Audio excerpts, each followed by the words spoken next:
Chit fund कंपनियों से पैसा वापसी। 7,000 कंपनियों ने राज्य के 26 लाख निवेशकों से की 6,834 करोड़ की ठगी। रकम दोगुना करने का झांसा देकर 7,000 कंपनियों ने राज्य में 26 लाख निवेशकों के साथ धोखाधड़ी की। इन कंपनियों ने निवेशकों से 6,834 करोड़ रुपए जुटाए और फरार हो गई। बीते 5 वर्षों में तत्कालीन सरकार महज 73,000 निवेशकों का पैसा लौटा पाए हैं। इन निवेशकों को 44 करोड़ 76 लाख रुपए ही मिले, जो कुल राशि का 1% से भी कम हिस्सा है। उल्लेखनीय है कि 25,72,223 निवेशकों ने चिटफंड कंपनियों के खिलाफ कार्यवाही और रकम वापसी के लिए सरकार से आवेदन किया था।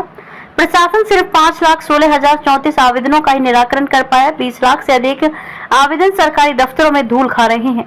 214 कंपनियों के खिलाफ थानों में केस दर्ज किया गया है। चिटफंड कंपनियों के विरुद्ध 468 प्रकरण पंजीबद्ध किए गए हैं। रकम दोगुना करने वाले डायरेक्टर समेत 710 आरोपियों को गिरफ्तार किया है। राज्य में वर्ष 2018 में कांग्रेस सरकार का गठन हुआ। तत्कालीन सरकार ने चिटफंड कंपनियों से ठगी के शिकार निवेशकों को पूरा पैसा लौटाना सुनिश्चित किया था, लेकिन आंकड़े बताते हैं कि पहले चिटफंड कंपनियों ने निवेशकों के साथ छल किया है। कोर्ट के आदेश के बाद भी नहीं हो पाई 73 करोड़ की संपत्ति की नीलामी।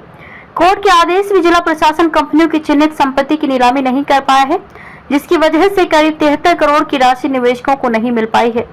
जिन कंपनियों के खिलाफ कोर्ट ने नीलामी का आदेश जारी किया है उनमें धमतरी की Divyani company, JSP real infra India limited, Raipur की BN gold real estate limited, sunshine infra build corporation limited, Guru Kripa infra royalty India company, Kim infrastructure और एसपीएनजी कंपनी शामिल है।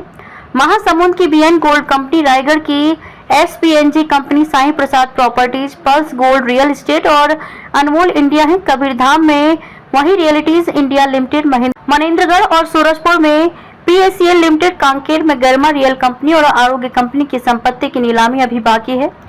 बालौदा बाजार में पल्स इंडिया लिमिटेड के डायरेक्टर और एजेंट तुकेश्वर देवांगन की संपत्ति, बेमेतरा में केएमजे डेवलपर्स, शक्ति में कोलकाता वेयर इंडस्ट्री, जांजगीर चांपा में गरिमा होम्स और विनायक होम्स कंपनी शामिल है। इसी तरह बस्तर में माइक्रो फाइनेंस कंपनी की संपत्ति नीलाम होना बाकी है। राजनांदगांव में 28,000 तो जसपुर में सिर्फ 9 निवेशकों को मिले पैसे। 34 प्रकरणों में चिटफंड कंपनियों की 73 करोड़ 23 लाख रुपए की संपत्ति नीलामी की कार्यवाही कोर्ट में प्रक्रियाधीन है। 34 प्रकरणों में चिटफंड कंपनियों की 73 करोड़ 23 लाख रुपए की संपत्ति नीलामी की कार्यवाही कोर्ट में प्रक्रियाधीन है। 34 प्रकरणों में चिटफंड कंपनियों की 73 करोड़ 23 लाख रुपए की संपत्ति नीलामी की कार्यवाही कोर्ट में प्रक्रियाधीन है। 24 प्रकरणों में चिटफंड कंपनियों की 73 करोड़ 23 लाख रुपए की संपत्ति नीलामी की कार्यवाही कोर्ट में प्रक्रियाधीन है। कोर्ट से स्टे की वजह से अटके 12 करोड़। सरकारी आंकड़ों के मुताबिक 18 कंपनियों के खिलाफ अलग अलग जिलों में 28 प्रकरण दर्ज हैं। इसके बाद कंपनियों की संपत्ति चिन्हित की गई। कंपनियों की संपत्ति नीलाम करके 53 करोड़ 24 लाख रुपए से अधिक राशि वसूली गई। अहमदाबाद, इंदौर, दिल्ली समेत अन्य राज्यों में कंपनियों के खिलाफ सुनवाई होने की वजह से राशि वितरण में स्टे लगा हुआ है। यही नहीं, निवेशकों के जमा किए गए बॉन्ड समेत अन्य दस्तावेजों के सत्यापन के कारण भी राशि का वितरण नहीं हो पाया है। 12 करोड़ 98 लाख की राशि पर स्टे लगा हुआ है, जबकि 40 करोड़ 25 लाख की राशि निवेशकों को अब तक नहीं लौटाई गई। 98 करोड़ रुपए शासन के खाते में 1 साल से जमा। 101 प्रकरणों में चिटफंड कंपनियों की 171 करोड़ 24 लाख की संपत्ति की नीलामी का आदेश कोर्ट ने जारी किया। 67 प्रकरणों में चिटफंड कंपनियों की 98 करोड़ 1 लाख की संपत्ति की नीलामी करके राशि शासन के खाते में जमा है।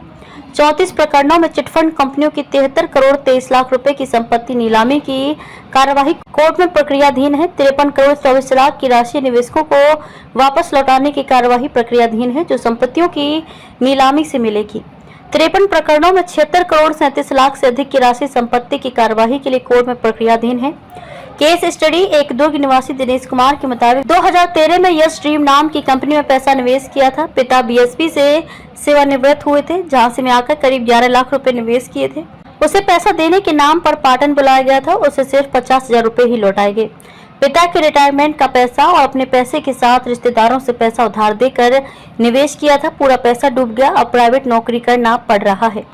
केस स्टडी 2 दुर्ग निवासी मुर्तजा के मुताबिक उसके पिता ने बीएसपी से रिटायर होने के बाद करीब 15 लाख रुपए यश ड्रीम कंपनी में निवेश किए थे। 2004 में पिता ने कंपनी के अलग अलग स्कीम में पैसा लगाया था। मैच्योरिटी के बाद भी पिता को पैसे वापस नहीं मिले। पिता की 2015 में मौत हो गई।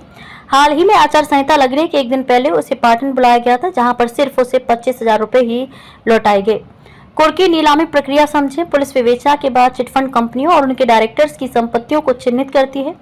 चिन्हित संपत्तियों की सूची कलेक्टर को कुर्की के लिए भेजी जाती है। वही आदेश जारी करते हैं। 15 दिन में अंतरिम आदेश की कॉपी को कोर्ट पहुंचाया जाता है। कोर्ट संपत्तियों के मालिकों को नोटिस जारी करता है। संपत्ति जिस तहसीलदार के हलके में होती है वहां से नीलामी का इश्तेहार जारी होता है। निर्धारित सरकारी आदेश के उच्चतम कीमत लगाने वाले को संपत्ति नीलाम कर दी जाती है, जैसा कि दुर्ग के लोक अभियोजक बाल मुकुंद चंद ने किया था।